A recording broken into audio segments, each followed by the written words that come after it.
Great. We'll get started while we wait for some others to join in as well. Warm welcome and good afternoon to everyone out there. I hope everyone's safe and look forward to coming out of this period healthy as a team.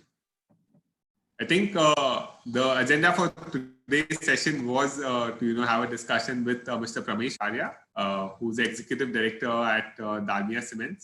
He is a very accomplished business professional and leader, and over the last 2.5, 3 decades has worked across sectors to really drive growth in various industries, right, from consumer products to his current role at Dalmia Cements. And I think the objective of this webinar was to tap into some of his experience and expertise through various cycles to really understand how we can expect consumer behavior to change in the coming months and years as well, because obviously this is going to impact us as a brand, as an economy as well overall. But I think Pramesh, would you like to share a few words before I start with a few questions and then hand it over to you formally? Sure. So hi everyone. Is the audio clear first of all? Suneil? Okay. All right, so I assume it's clear. Hi everyone, good afternoon. So as we are speaking in the context of this virus called COVID-19. So first of all, I really wish and hope that each one of you and all your near and dear ones are safe and well and continue to be so as we cruise through this difficult phase and look forward to a new normal emerging. So Suneil, would you like to roll this off or do you want me to get started?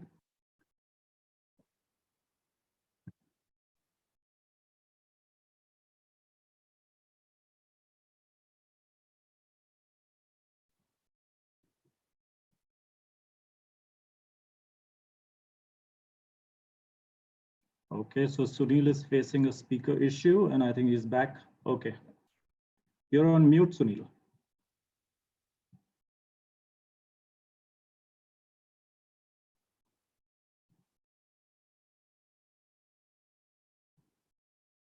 Would you like me to go on? Should I start? Okay. All right. So as we go through this conversation, I'm just going to share a few slides just to help navigate the conversation. So I was saying that we are talking in the context of COVID-19 hitting all of us. And as we know, this is just a moment. I'm just going to take a minute to share a file.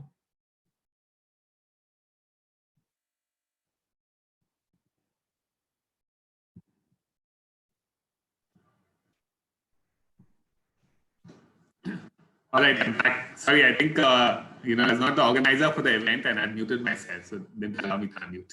Sure.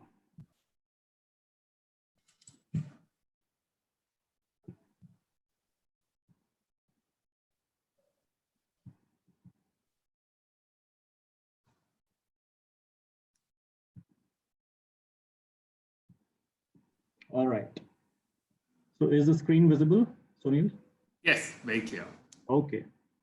All right. So today we're talking about COVID-19 being the context of this entire discussion, what brings us together in this virtual room, right? And it's clearly the black swan of our lifetime. So what was happening is life was going on fine. The world economy was doing great. The US economy was growing. China was growing. India was growing. A percentage point of growth, higher or lower. I know there was a little stress in the last couple of years, but that does not change the larger growth story. And so we were cruising along on a strong growth path, particularly India, right? So what kind of things were happening?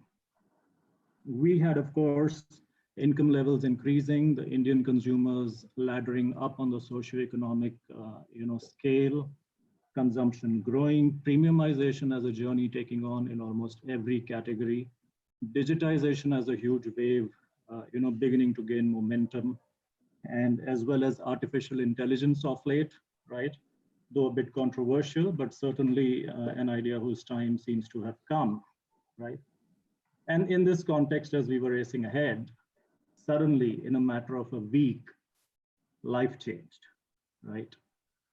So there was that initial week or so when the world refused to acknowledge, refused to accept that something big has happened, but it wasn't, a matter of more than a week or so that everybody had to acknowledge, and it brought the big and mighty down to the knees, right?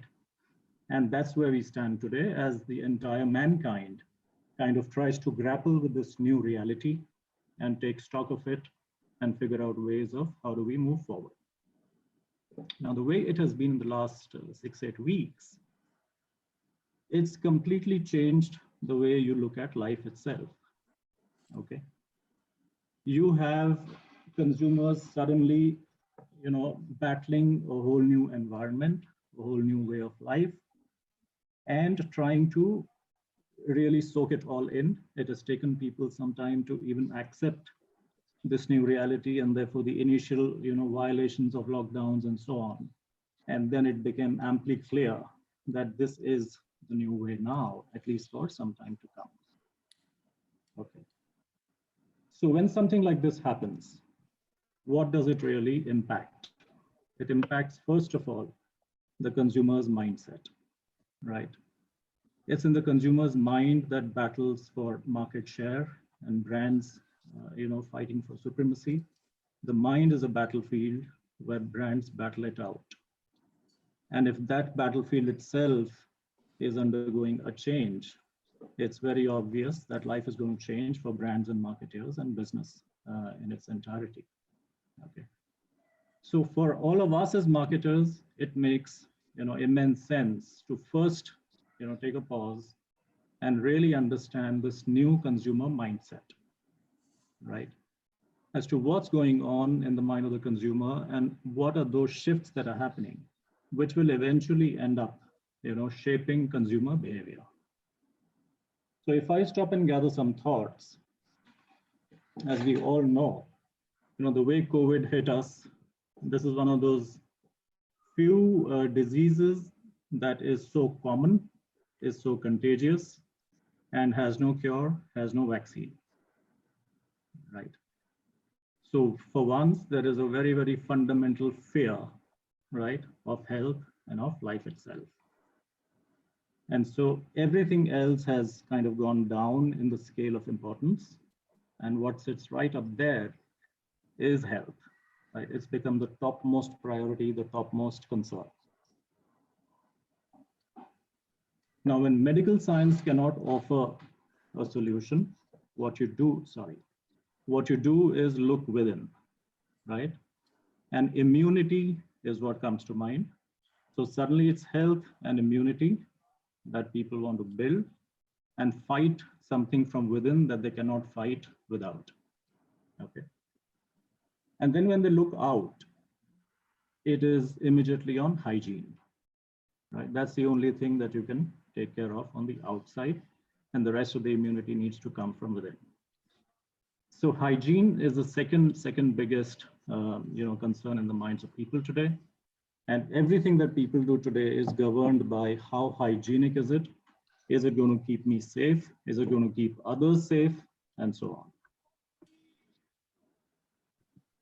Now, this is a bigger change that's happened. So once you've kind of accepted that health is a risk, hygiene is what I need to practice to protect my health, and you start adapting to it. At a deeper level, consumers are stopping to realize, that life has changed. I'm living only on essentials, right? So many things that we had taken for granted and we were kind of consuming away almost, right? Be it premium goods or luxury goods and so on, services. And we never stopped and thought whether we really need them, okay? This reality of COVID-19 has actually made us stop and put everything through that filter, largely, first of all, governed by the sheer availability of it or the lack of it. And what you realize that actually there are so many things we were thinking we need, but actually we can live without. right? So this entire recalibration, if I can call it that, between needs and wants and desires is another level altogether, right? A complete recalibration is happening, and people are able to now have a very short list of things they need with which they can live comfortably, right? Now, as a marketer, you stop and think whether as soon as, this phase is over, hopefully soon, in a few months, maybe a year, will this realization simply disappear, or will it actually have sunk in by then? And a completely new perspective on what our needs and what our wants would have taken shape, and it's going to be here to stay and will impact the way we buy and consume, for a long time to come. So that's about needs and wants recalibration. Now, the other interesting thing that has happened in this phase is that as we have stopped consuming, we have stopped polluting, right? We have stopped intruding on a lot of natural, territories of other species and so on. And other species again seem to have found their space, right? And nature has found its own space. Nature is uninterrupted today. And as we all know, I'm sure from all the communication that we all catch every day, nature is beginning to bloom and blossom again, right? So it's only accentuating further the realization about, the concern for the environment and so on, which had already started, but it had not really deeply penetrated into how we live every day. I think now there's a realization that without actually doing anything proactively, we have simply backed off in terms of, consuming and living the way we used to live, which was impacting nature. And by us simply withdrawing that kind of a lifestyle, nature did not need anything else. And it's coming back to its full glory and its own, purest form. And that's something that's, clearly getting noticed, getting appreciated and acknowledged. And that only makes the consumer even more conscious of, firstly, it doesn't take a lot to let the environment go back to its purity. And that is possible, and it happens actually naturally, right? So the entire concern for environment, or the consciousness towards green consumption or green way of living, kind of gets accentuated. And lastly, and I think very importantly, caring and giving. The way organizations, societies, government, of course, have risen to the occasion to ensure that those who have are taking care of the have-nots, right? I think we've all in our corporate lives as well as personal lives seen enough. My organization, for example, has done a lot. I'm sure that that's true for many of you all, all of you all in different ways, right? Our own social circles, we have seen our societies and so on, how everybody has taken that extra step, sometimes even risking their own health, but tried to help people who were stuck, suddenly in this lockdown situation with everything that they could. I think that has also changed the entire perspective.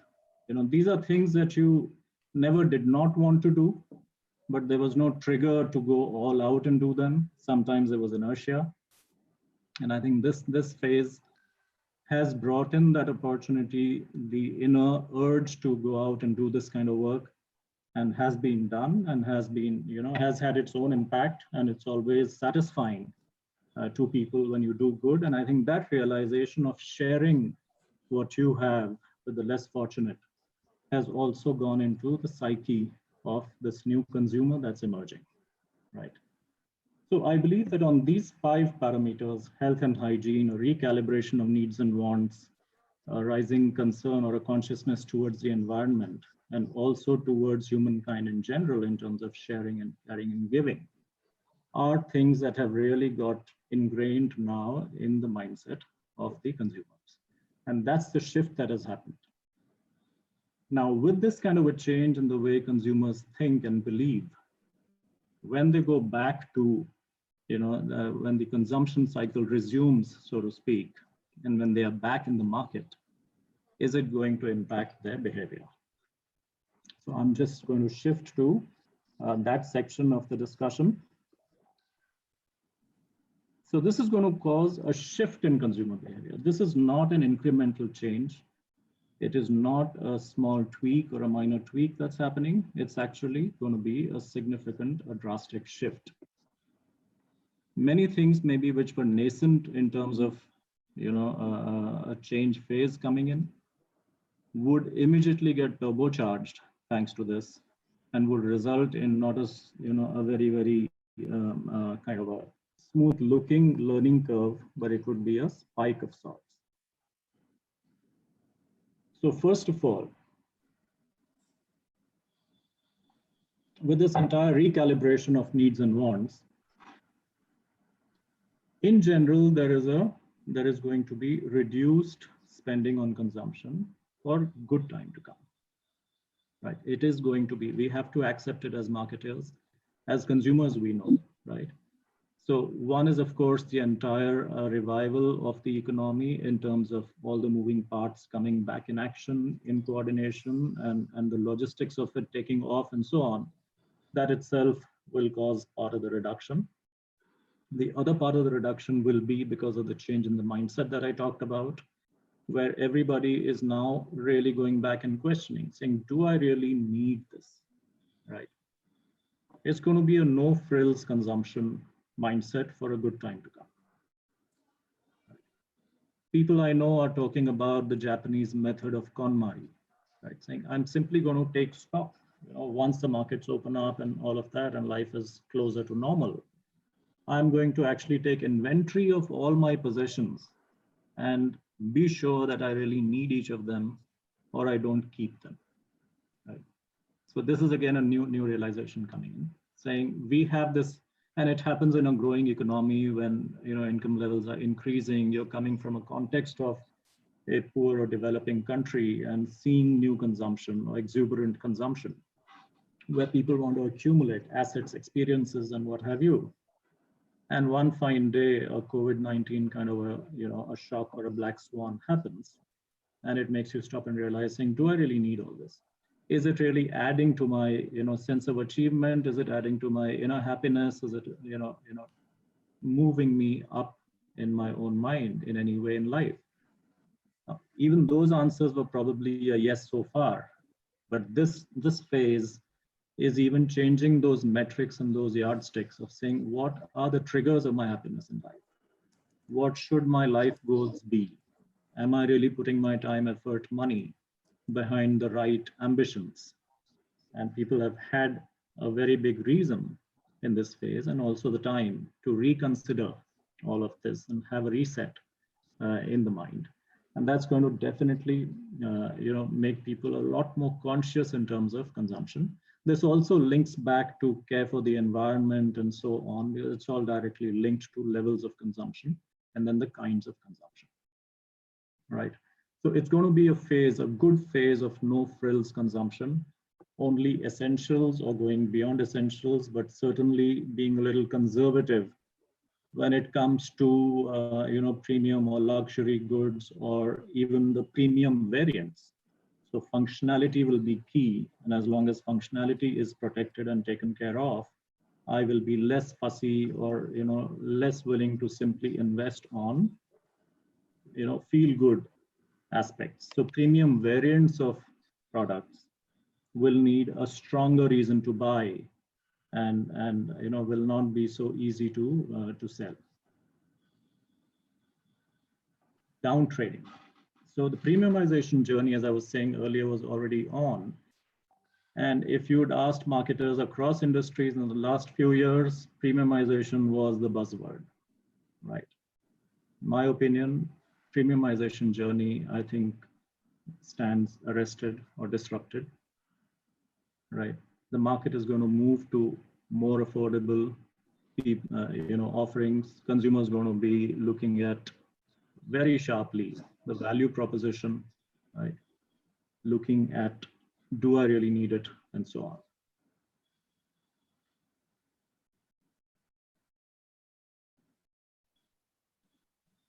And finally, in the way people buy, it's going to be very different.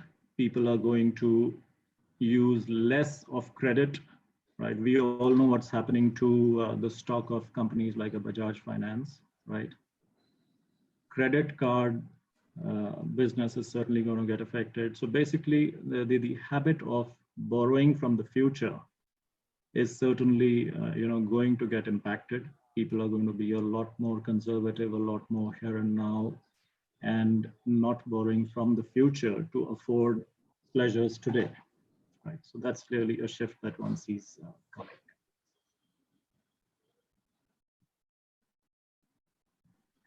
Okay, so that's about the quantum of consumption. Now, what about the kind of consumption? Okay, so people are going to be risk averse. So first of all, the risk comes with your own health. As we said, that's the topmost concern these days. So people are going to certainly put everything they buy through the health filter. Right? Is this good for my health? Is this going to be safe for me? And is this really good from within? Right? So health conscious purchases are going to be the order of the day.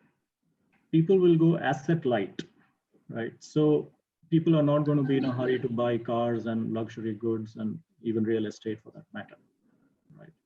So it'll be more like, renting or subscription models or pay-as-you-go services over owning an asset, because the future suddenly looks uncertain till a complete revival happens and the confidence of certainty comes in, a certain visibility comes in, and hopefully the economic exuberance again takes off. It's going to take some time before we get there.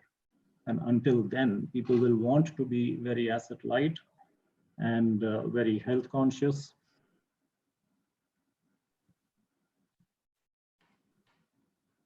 And finally, price sensitive.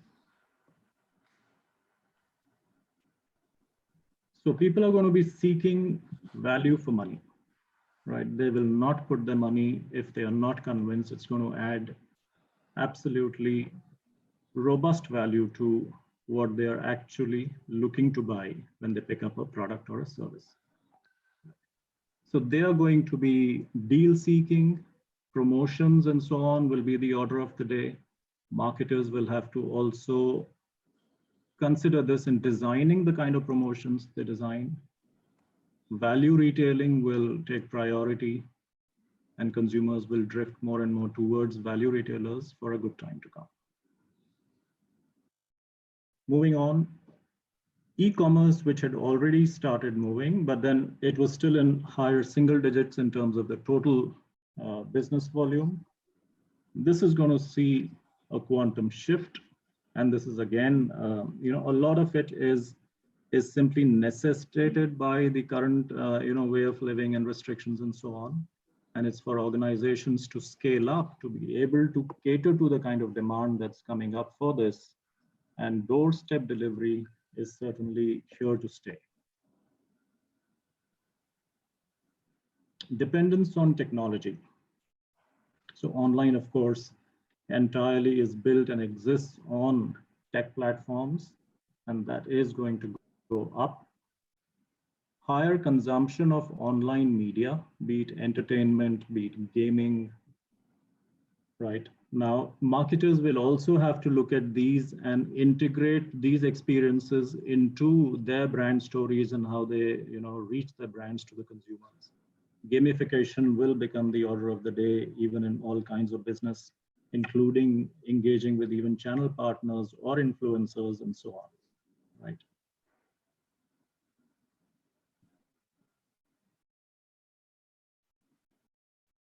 Sorry, I'm having to just move the visuals, yes. Lastly, what goes with it is digital payments. So growing comfort and preference, in fact. So far, digital payments have again been small on the scale and size of India. And again, here, there has been a lot of inertia. We had demonetization and so on, and we wanted to be cash-free or a cashless society. But it's not really gone a long way on that, as we know. But this phase is again going to make it a must when people have to go online and then they have to pay digitally. A lot of inertia which was coming in the way, and that's usually one of the biggest barriers when such shifts happen.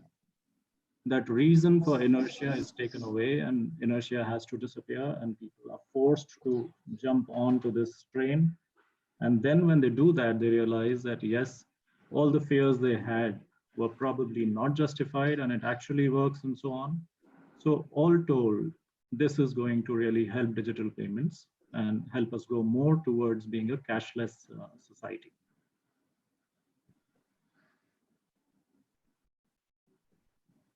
Now, as we know, social distancing is going to be a way of life.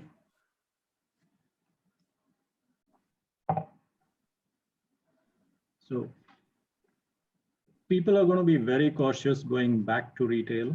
I mean, the physical retail, going back to malls and so on. They're going to have concerns on hygiene and distancing, again, coming from health concern.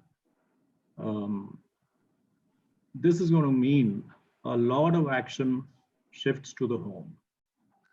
Right? We're already seeing that. But this is going to persist even post-lockdown and I would say even post-COVID, right? So home automation, we know how it is, right? So in India, of course, you have a lot of menial help, domestic help and so on, drivers and so on, right? So in this phase, when all that was simply taken away overnight, people have figured out ways of, managing life.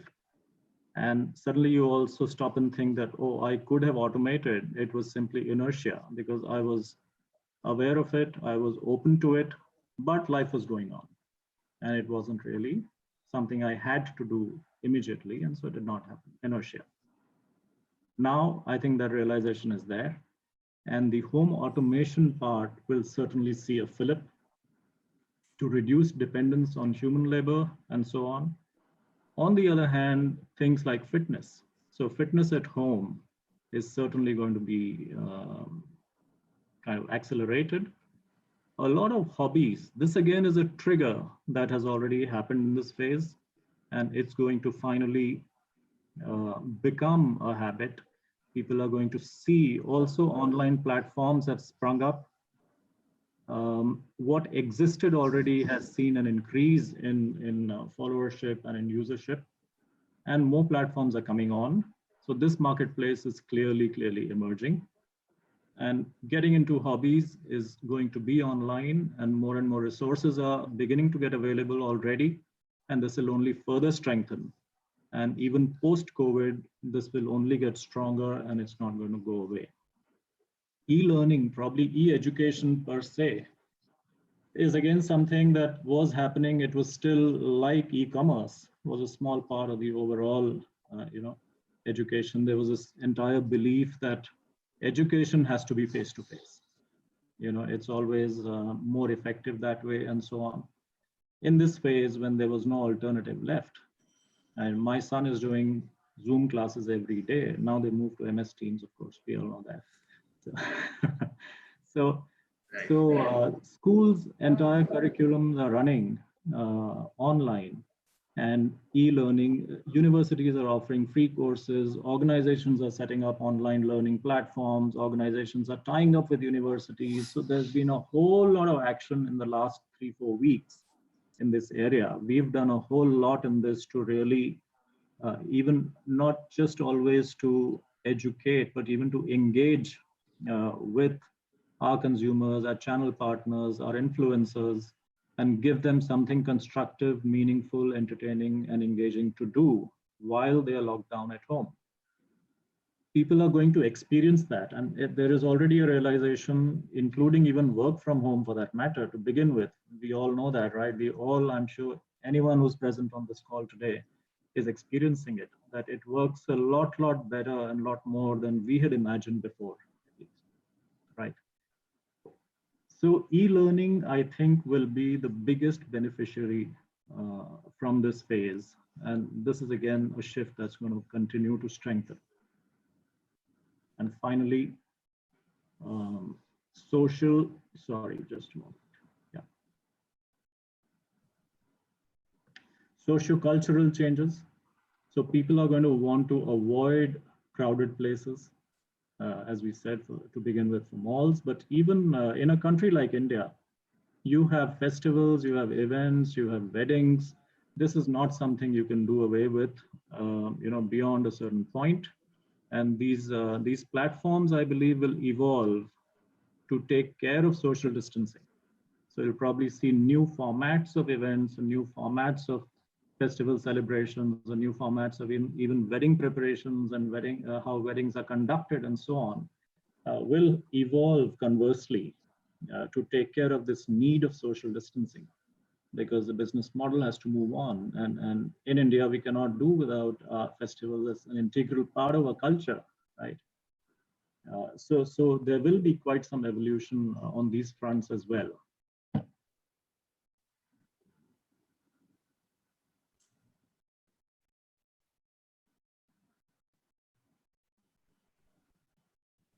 Sorry, Sunil, it's my computer hanging now. No, no. I think, to your point, definitely, I think even New York, I think just legislated that Zoom weddings will be legally allowed over there. So we are seeing even weddings on Absolutely. digital. Yes. Okay, I'm back. It's moving. It's responding. So what does it mean now for brands, right? From a brand perspective, we as marketers, what does all this mean for us?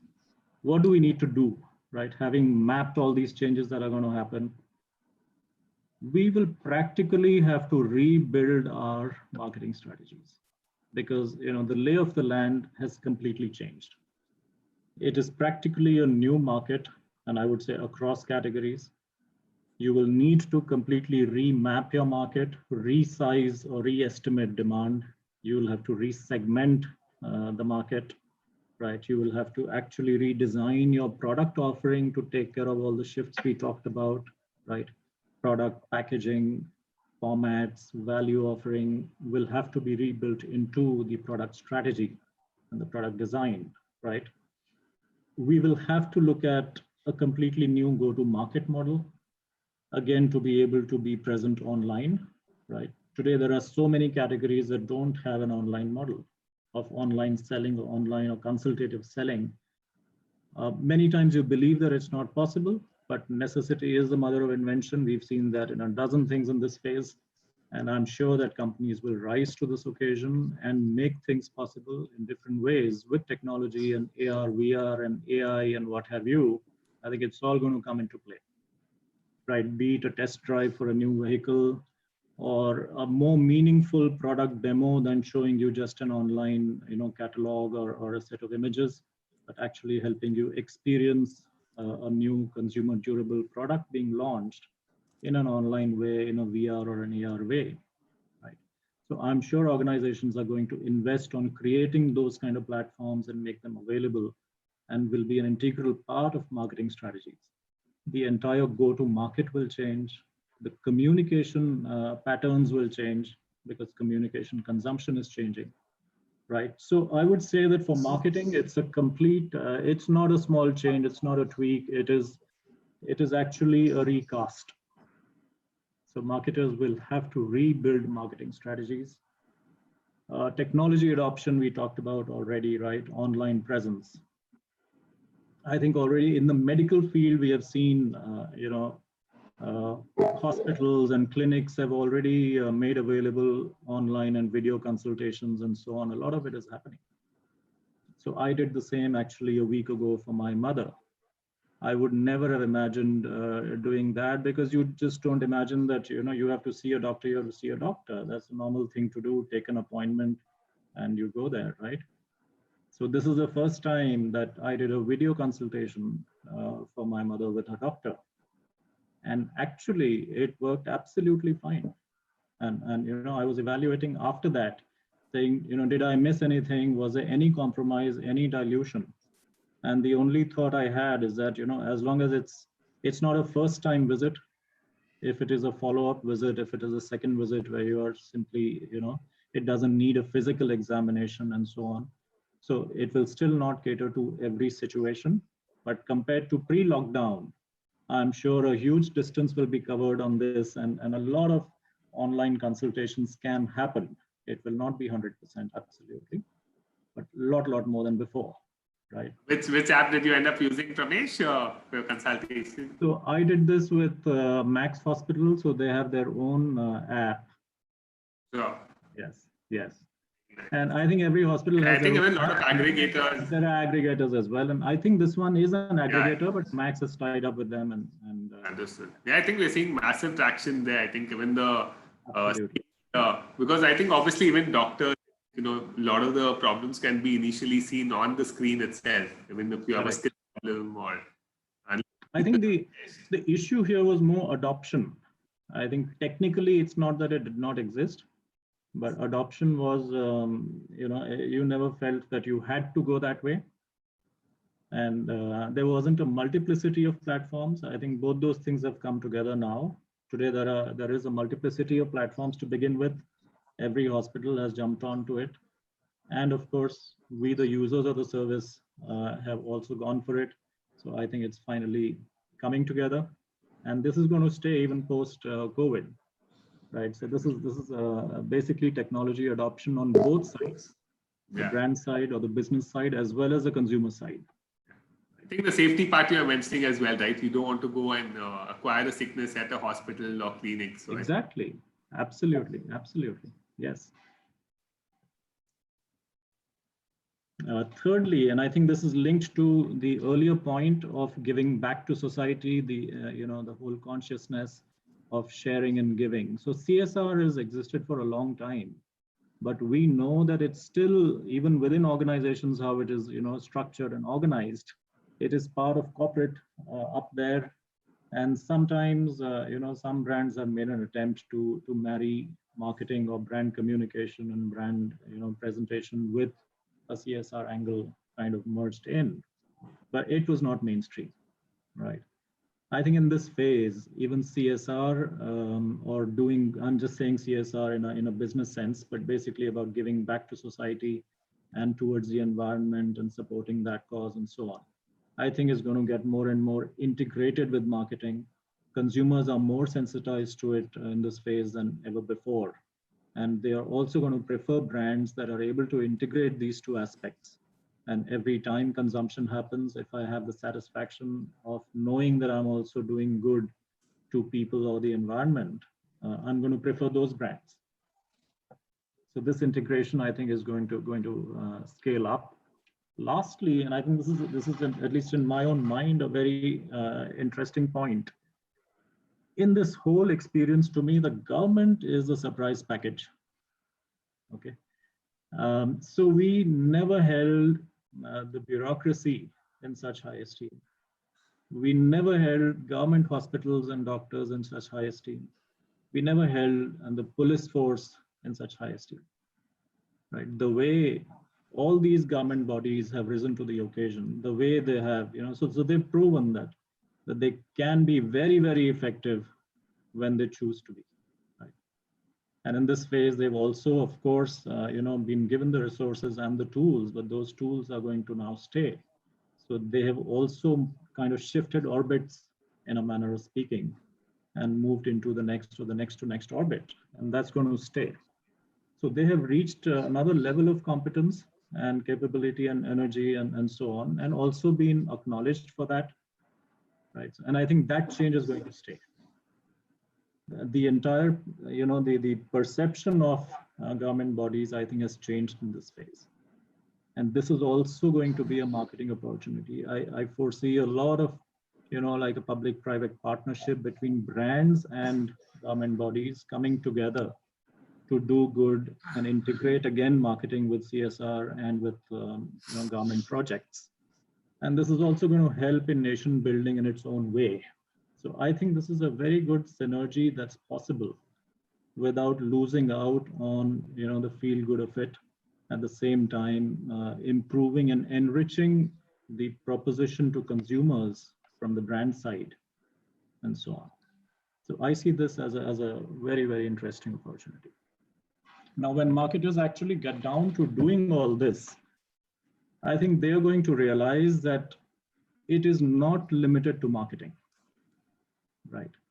So when they conceptualize a new product strategy, it's going to go and impact product design. It's going to impact manufacturing lines, packaging and so on, sourcing and so on. It's going to impact, when you say go to market, it will impact your logistics, e-commerce versus offline, the doorstep delivery bit, the entire connect with the channel, with the influencers is going to change. You will have to go back and change your logistics system as well. So all of that is finally, very likely to end up changing the business model and not just the front end marketing of communicating and so on, right? So it potentially can lead to the emergence of almost a new business order. It might end up rewiring organizations per se to this new reality and this new way of approaching a market and connecting with consumers and satisfying needs in the new normal. Could completely rewire how organizations are structured and built and operate. So that's how transformative it can be, right? And I think as marketers, for all of us, these are going to be very challenging, yet I think the most exciting times, because we will get to determine the future course, the way it evolves. It's not incremental stuff. And so it's a great opportunity for marketing to really impact the entire business in a sense, right? So that's broadly my train of thoughts. No, Pramesh. So I think we had a few questions as well from the audience participants, as well as, I also wanted to ask you a couple of questions. Sure. One was in terms of the time as well for this changed consumer behavior, right? I think, do we have any learnings from like the 2000 .com bust or the 2008 in terms of how long does this last, like the pessimism and the more frugal habits, and then will we again come back to premiumization? And because obviously as a nation we are still in the very early stages of development, and a lot of us are hungry for growth and to buy that expensive pair of jeans, or to buy an expensive car. Like a lot of us are on the journey to buy our first house. How long this pessimistic scenario is going to sustain, and when do you see the tide turning back to more lavish spend, if I would use that? Yes. So I would say that the earlier rounds that we had of these kind of shifts were more at the operational end, or in the ways and means of conducting business, be it .com and so on. In this case, because it has really come too close and deep within the psyche of the consumer, it has made you reevaluate your priorities, your needs, wants, your outlook towards society and business in general. This is going to take a little longer. On the economy front itself, first of all, I think it will take at least a year to even start moving back to normal, even logistically. Because it's one thing to end the lockdown, but for everything to start moving. So in our own business, for example, I know in the last 1 week, certain very small towns and very small villages where there was no impact, where business, particularly being in the cement industry, where cement is allowed to move, right? Cement is an essential service and so on. But to actually find transporters, to find trucks, more than trucks, when I say trucks, I mean drivers actually, right?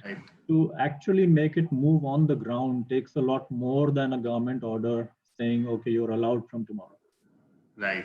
But to bring all the moving parts back to function together and start moving efficiently, coming back to that level where it was, I think even operationally is going to take time. After that, the climb back has to start, right? The confidence has to come in.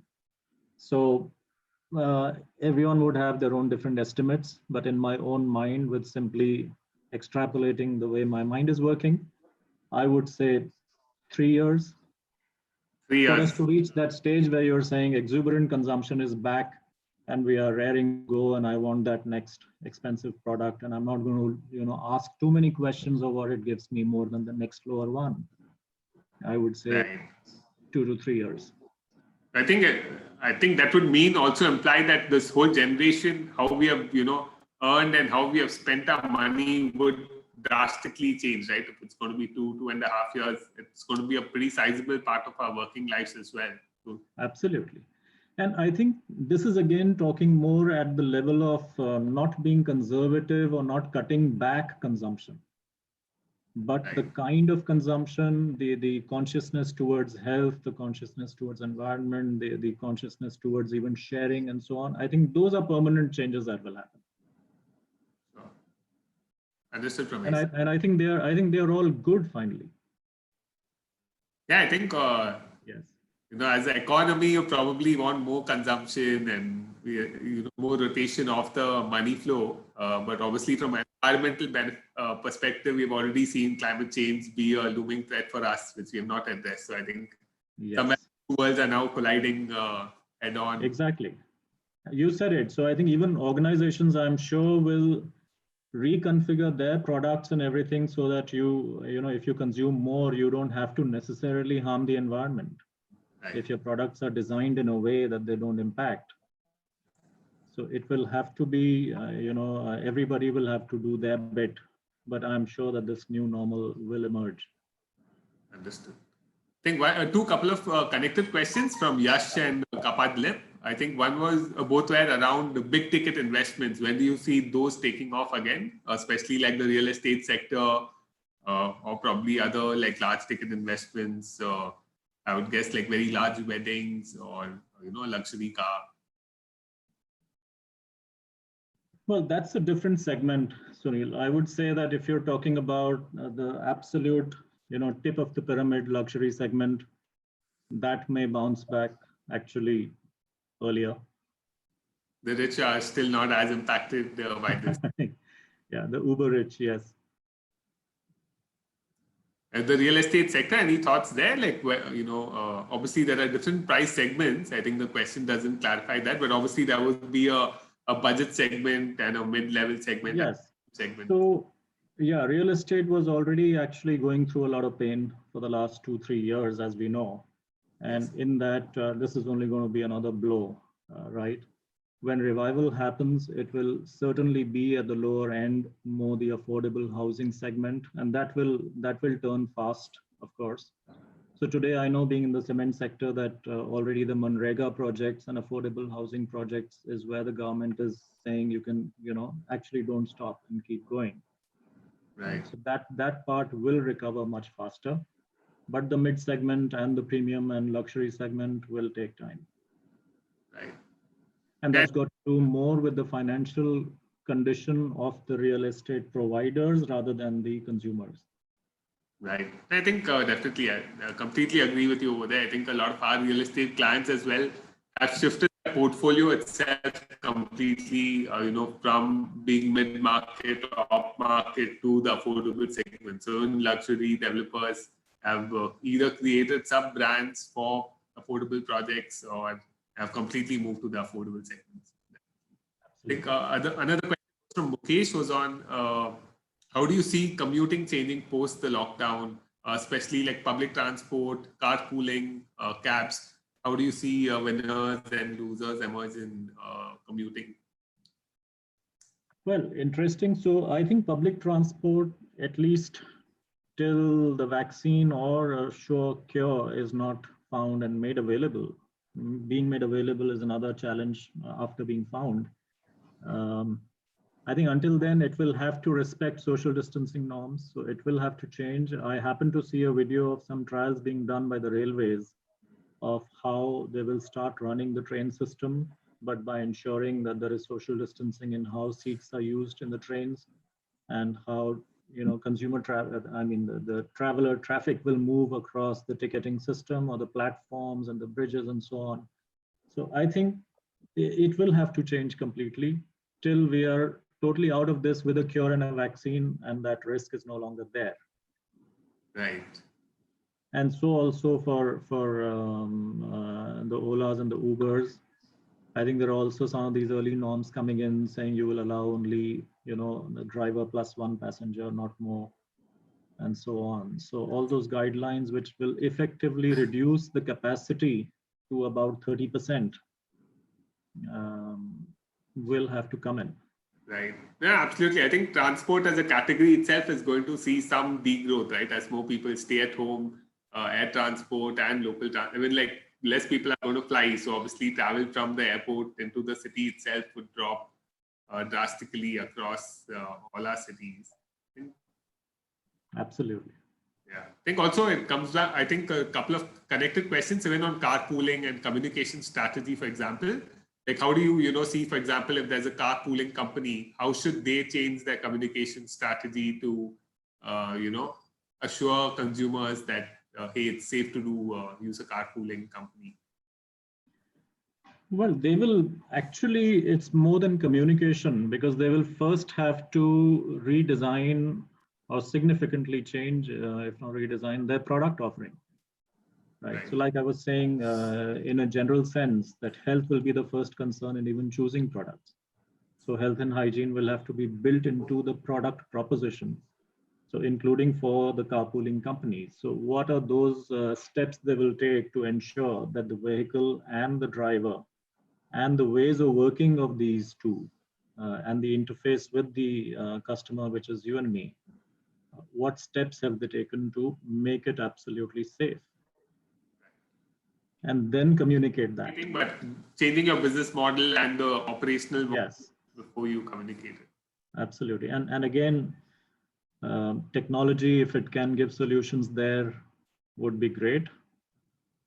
And of course, when I say technology, it could even be tools and safety tools and equipment, PPE, of course, but I can't imagine drivers and passengers wearing PPEs. So it'll have to be innovation to come in there and at least take us a good distance, if not 100% safety, but to minimize the risk, if not eliminate it. Absolutely. Yeah. One question was from Radhika, was on the fashion industry. How do you see the fashion and designing industry, get impacted with this changed consumer behavior, and how should they improve their processes? Well, fashion industry today, they are hit big time on two sides. One is on the supply side because of the labor situation and the lockdown, of course. And of course, on the consumer side, the conservatism that will come in, fashion again comes in that crossfire between needs and wants, right? So I think for a phase, there will be a reduced exuberance on that front from the consumer demand side, but it will gradually build back as well as the economy, picks up and we leave this whole risk phase back behind us and the economy starts to pick up. There will be that confidence and exuberant consumption coming back. That will eventually help fashion. Yes. The environmental consciousness is something I think for the last couple of years, the fashion industry has already embraced it and a lot had started happening already. Right. And with this phase, I think that will get accelerated and start getting communicated more than it has been. Right. Absolutely. Yeah. So I think while you're addressing that question, I think one of the conflicts is also as people buy less, there also might be a tendency for them to buy better quality as well. So there might be some premiumization, especially for example, in the fashion industry. Do you see that happening? Because like in Sweden and stuff, for example, they don't buy that many jackets, but if they then it would be a good quality jacket. Definitely. It will certainly happen. I mean, we can imagine that at a consumer level ourselves, that if people are going to buy fewer number of those possessions, if I can call them that, right, they may up the quality scale or the brand or the premiumness or luxury level of it, and go for the next level, but fewer in quantity. So some categories will not see the premiumization, we'll see a limiting, and some categories will see a uptick in premiumization. Yes, I would say the more functional categories you will see certainly premiumization. Fashion is not such, right? So the minute you move into indulgence and luxury experiences and so on, it will be more conservative in this phase for sheer lack of availability and delivery mechanisms and labor on the supply side and so on, and the economic confidence. Once that builds back, that level may come back, but that's in the overall scheme, it's a very small part of the overall economy. Right. Yes. Absolutely. think we had a question from Abhijit on the tourism industry. Yes. How long is it going to take? I think obviously one of the worst affected sectors, unfortunately. How long will it take to gain back consumers' trust? And I guess more importantly, he means when will they see the revenue starting to come in the tourism space? Yeah, I think that is a difficult one, honestly. I think that is hotels and airlines and so on are the worst hit in this phase. That is going to take some time. That is really going to take some time to come back, even operationally speaking, to begin with. And then because the risks are higher, as we know, particularly airlines and so on. And after that, for consumers to have the confidence to use them, even after they start becoming available. Right. Yes, that is going to be a longer haul, I would say. Right. Yeah, I think these might be sectors which get completely disrupted in terms of their business model, right? I think earlier we were always going for cheaper flights. I think again over here, as they are forced to have less people in the flights, prices will probably go up. Absolutely, absolutely.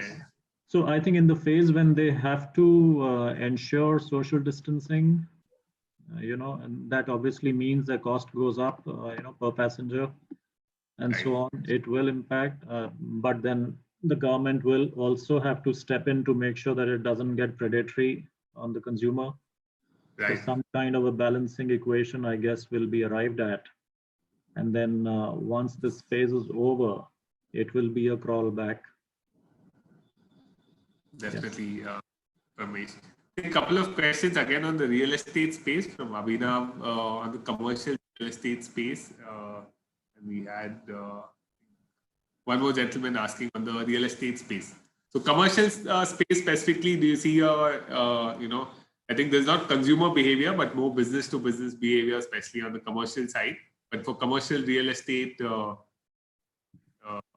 do you see that riding through for the next couple of years? Well, I was actually, interestingly, it just coincidentally happened that I was talking to a friend of mine in real estate. And one interesting thought going around is that there will be, that this houses will become bigger in size eventually, not immediately, because a lot of action is going to shift to the home. As I said earlier, maybe fitness at home and hobbies at home and so on.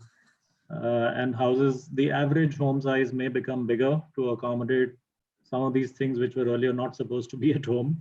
Right. And at the same time, offices are realizing that a lot more, can be achieved through work from home. And so space requirement for corporates and businesses may go down if there is this theory that some level of work from home will continue even post lockdown.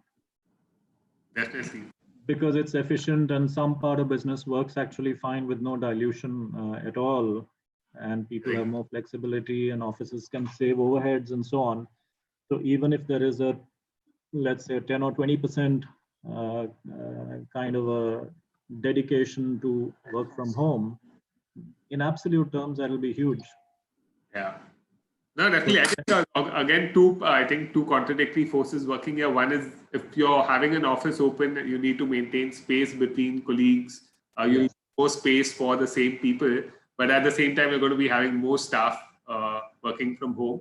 But I think the P&L pressure on many of the industries, like a lot of our clients, also the P&L pressure is very high, and rent also very high. So it's unlikely that they will continue with the existing spaces at the existing price points as well. So I think most of the rental agreements are under renegotiation or termination. I think the force majeure clauses as well. For absolutely, absolutely. No, I was saying more eventually post, the social distancing evening out. Right. Social distancing phase, it will be a challenge because you will practically come down to, as I was saying, 30-40% capacity if you have to do alternate seating and so on. Right. So some part of your workforce will have to operate from home, but you're still incurring the full rental of the offices. Force majeure will work till lockdown is on. After that, it remains to be seen what kind of new understanding, as you're saying, yes, contracts, not just rental, a lot of contracts are getting renegotiated as we speak. Yes, I think we are running out of time, but we'll probably take 2 quick questions to wind up, if you're okay with it. So one was on offline retail. I think obviously there are a lot of small retailers as well as like large retail chains. How do you see that shift to e-commerce? Like how fast do you think that acceleration and adoption will happen? Will it be in a few months, or it's going to take a year or 2 for the backends to come in place? Well, I think retail will actually get transformed the most. And the most recent FB and Reliance deal kind of changes a lot, right, for what's going to happen in retail, right? And that's the direction that the whole industry will take. Once someone of the level of FB and Reliance starts to move. So I would say that for small retailers, it will always be hybrid. There will have to be models where online and offline work together. But the technology platform bit and the online experience for the end user bit will go up compared to where it stands today. Right. Right. And offline retail in terms of physical malls and so on, again, that will be again a new, it'll be a reset, because there is already, because, the costing, the entire cost model, starting with the rentals, will get reset. I'm not just saying renegotiated for the force majeure bit, but post-lockdown, post-COVID, with the online thing gaining, it will have to even out and find a middle path, actually. Absolutely. No, very interesting insight. I think one last question was, I'd left it for the last from Hiral, was on how do we stay optimistic and market optimistically to our consumers? I think obviously it's been a depressing time. Mental health also for many folks has been impacted on the consumer side. So how do we stay optimistic and communicate positively? I would say that, first of all, as marketers, we obviously need to see and understand how the market is changing. And once we've understood that, for a marketer, once you understand the new reality, that itself is a source of optimism, because you know the new lay of the land and you know what you need to do to go succeed over there, and then focus all effort in organizing and preparing for that, right? We need to have that innate confidence in the Indian, economy and the, sheer scale. Growth has to come back. We have a long way to go. So the growth story of India isn't going away anywhere. It's a current and difficult phase, but it will, even if it lasts a year or year and a half, in the life of an economy and a country, or even on our career scales for that matter, it is, it's not going to change the larger story. Not the end of the world, basically. Absolutely, absolutely. And in fact, the positive here is that, as I was saying, a lot of things are getting reanalyzed and better understood. And, it is better that we reprioritize and we streamline in this phase and cut out a lot of flab, and we only get more and more fighting fit faster. It precipitates such action, this phase. And you come back only sharper, stronger, faster. Absolutely. No, on that note, thank you so much. It's been a fabulous session. And you've had some amazing insights on the consumer changing behavior and very well structured presentation as well in terms of how we should structure that. Thanks a lot. And thank you so much for the participants who have stayed over time as well. I think very interesting session. I think we couldn't answer all the questions, unfortunately, but I think, hopefully we'll have future webinars and discussions as well. Thank you, Suneil. Thank you very much. Thank you, everyone, for participating. Thank you, guys. Take care. Thank you.